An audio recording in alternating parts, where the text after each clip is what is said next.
wonten ing negari Ngamarta mriki kedahipun kula dalasan para kadang-kadang Pandhawa ingkang ngabiyantara sowan wonten ing negari Ndarawati dalasan Mandura. Yayi, kula aturi ngicali Durgama Sangga Runggi rikuh kang sarta pekewa. Panganggepipun ingkang raka kekalih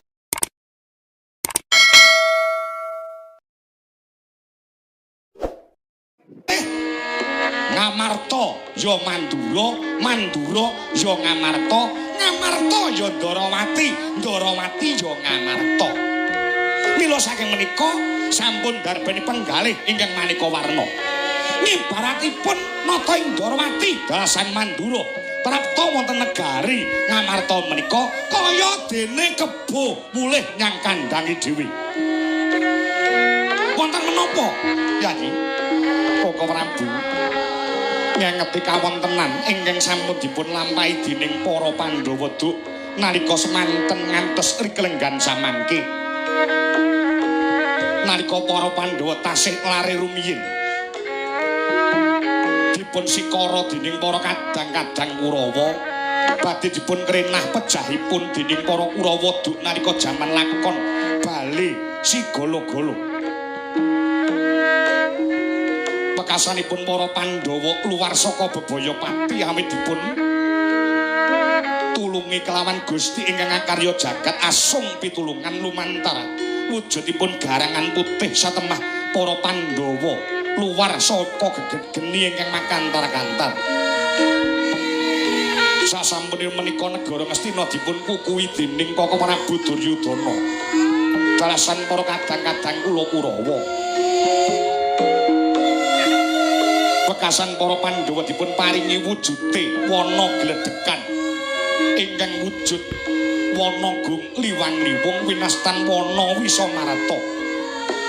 Kelampan dipun babati dening Yayi Werkudara. Satemah antuk wujude karaton ingkang indah, karaton ingkang bawira, ingkang winastan karaton Ngendra Prasta inggih karaton negara Ngamarta yasanipun Sang Hyang Bathara Indra. Satemah kula ingkang sinengkakaken ngaluhur dadya Nalendra. Koko Prabu saklangkung ageng berkahing Gusti ingkang dipun paringaken dumateng para Pandhawa. Mila saking menika kalenggan samangke para Pandhawa sampun sumpah, sampun prasetya rehne menungsa menika menawi kaganjar menapa kemawon kelawan Gusti sing akarya jagat kedah ngagungaken rasa syukur. Pandhawa badhe ngawontenaken syukuran.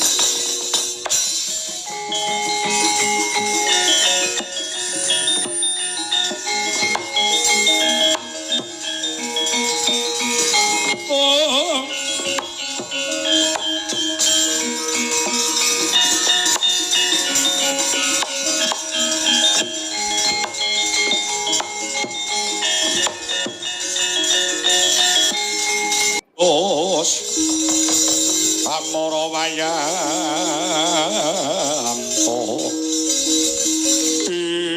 adalah ya jagat ya dewa ya Bathara Yayi. Pun Kakang Ndarawati saklangkungan jurung sedya paduka ingkang badhe ngamontenaken tasakuran konjuk wonten purbaning Gusti ingkang akarya jagat jalaran. Ingkang akarya jagat sampun paring pangandikan lumantar kitab suci sok sapa wonge gelem syukur bakal ditambahi kanikmataning urip ana ing alam donya. Sing ora gelem syukur utawa kufur bakal nampa pasiksan saka panjenengane Gusti ingkang akarya jagat. Lho lajeng kersanipun paduka badhe ngamontenaken tasakuran Koko Prabu. Para Pandhawa sampun ngamontenaken pirembagan bilih Pandhawa badhe ngamontenaken upacara syukur kunjuk marang purbaning Gusti ingkang ngakarya jagat. Sanesipun sabiyantu marang sama samaning gesang bebantu dhumateng bot ripote tiyang sanes. Para Pandhawa badhe ngamontenaken ingkang dipun wastani sesaji Raja Saya. Sesaji Raja Saya inggih lakara kados mekaten. Mila kula ngrawuhaken paduka jeneng Koko Prabu Ndarawati dalasan Mandura keparenga kula nyuwun katrangan syarat sarana menapa ingkang kedah dipun wujudi supados para Pandhawa saged kelampan ngamontenaken upacara saji Raja Soya. Yayi. Sesaji Raja Soya menika mujudaken upacara suci kunjuk marang purbaning Gusti. Boten sedengah titah saged ngawontenaken upacara sesaji Raja Soya. Awit syarat sarananipun menika awrat. Syaratnya yang kedah dipun tebus menika abot. Boten sedengah titah saged ngawontenaken upacara sesaji Raja Soya. Lah ewadene syaratipun menika wonten 3, Yayi. Syarate ana 3 Kresna kakangku. Ya. Apa wae margake kowe ngendika. Menapa kemawon Koko Prabu syarat ingkang cacah wonten 3 kula wau ingkang angka sepisan.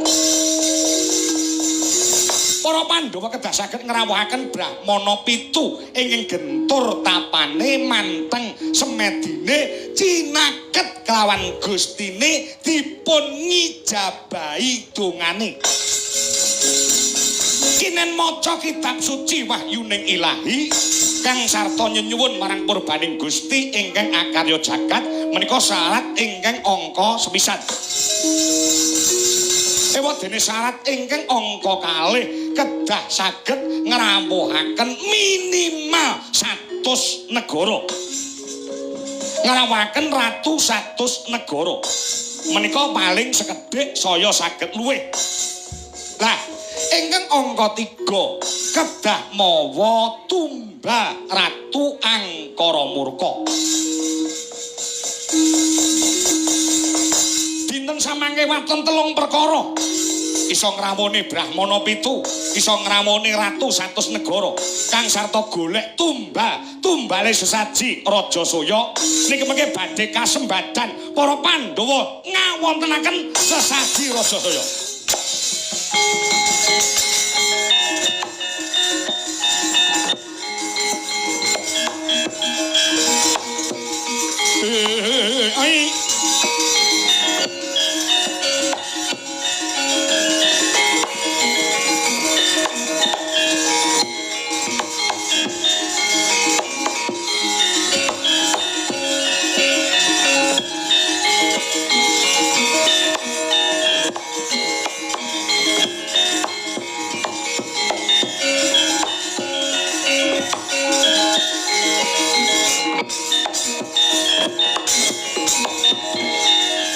Risang kapirangu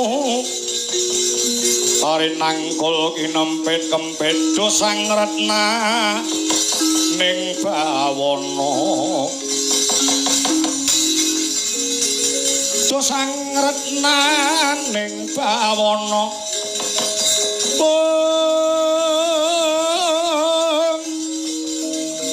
yo si tukang walangati yo si tukang sing tias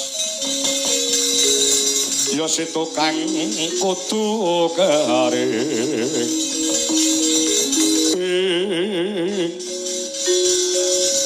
terwaca dawuhipun Jengkaka Prabing Ndarawati syarat ingkang angka 1 kedah ngrawuhaken Brahmana 7 kinten kula Puntadewa dalasan para kadang Pandhawa saged angrawuhaken ingkang angka 2 kedah ngrawuhaken ratu 100 negara mbok menawi Puntadewa dalasan para kadang saged ngrawuhaken awit negara Ngamarta menika sumitranipun Nalendra kathah. Lah ingkang angka 3 Koko Prabu ingkang cengkah kelawan kapribaden tumrape para Pandhawa ingkang kedah mawa pangorbanan. Koko Prabu para Pandhawa menika mboten purun mukti wibawa Nyakrawati Mbawdendra kanthi ancik-ancik bangkening liyan. Mukti nggo apa? Kalamunta kudu kekeset marang bangkene wong liya. Menawi kedah mawa pepejah, kedah mejahi tiyang sanes nuwun sewu.